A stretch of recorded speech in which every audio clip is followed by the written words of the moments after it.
So anyway, you think it's about the character? You think it's about the script? Oh, no. It is Antonita Barnes, who is from the wardrobe department every day for at least an hour, no matter what I'm doing, is to put on the apron and get the tie just right. What is the first question?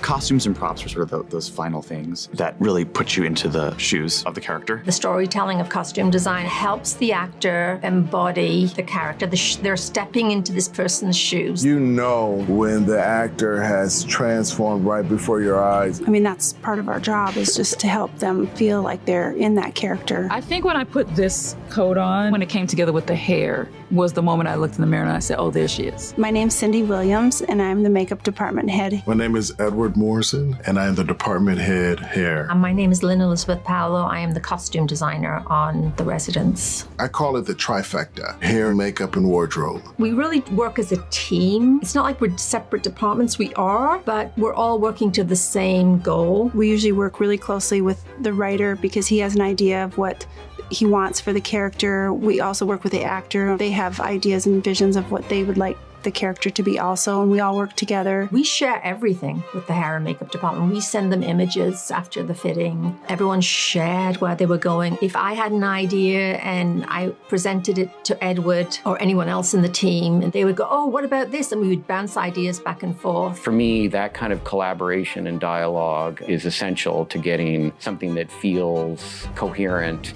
It starts with the characters, with all of these things. So we really sit there and talk about who this person is and kind of really understanding from the inside out. It was a wonderful collaboration from Paul's vision to my own contribution to Lynn. Lynn so early jumped in and started a Pinterest board where we started putting up visions of inspiration and how cool is she, how quirky is she, down to the shoes and the socks. It took us a minute to get here. Like, we went through 5 or 6 fittings before we got to this spot, because the whole thing about Cupp is that she's a bird watcher. What is she doing? She's birding. Birding? Birding is a very popular hobby. In fact, in many of our great national parks. I know what birding is. I then did tons of research on bird watchings and famous British adventurers. So we sort of based her look on a British hunting jacket. It's become her uniform, basically. Enough with the fucking birds.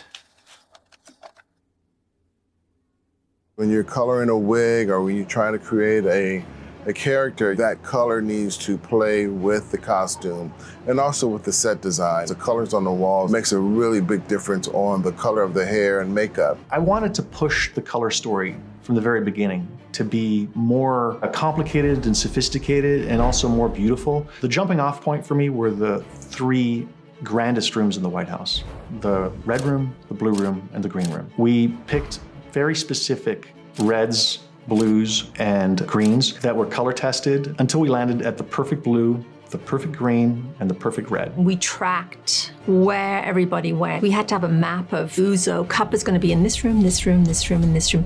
So which colors can we or can't we use? For us, for makeup, we had to make adjustments. So sometimes we would have to throw a little bit more orange in their cheek color, or sometimes we had to use a little bit more magenta to get a little bit more pop out of them because they would go too flat. Some of those colors are hard. Most of the White House staff, their hair is pulled back tight, very severe, clean, very professional. Everybody that works in the White House generally has a little bit of a conservative look. We met with somebody who worked in the White House, and she told us what the rules were. They couldn't wear bright nail polish colors, like you couldn't have blue. They probably wouldn't wear bright red or long nails. The focus at the White House is more well-groomed, but nothing that really stands out. All of the great artistry that goes into our wonderful hairstylists, our makeup stylists that have to maintain a certain look for 6 months. That's very particular work. There can be no slip, no flaw. When I sit in a chair and this hairstyle comes up, all of a sudden,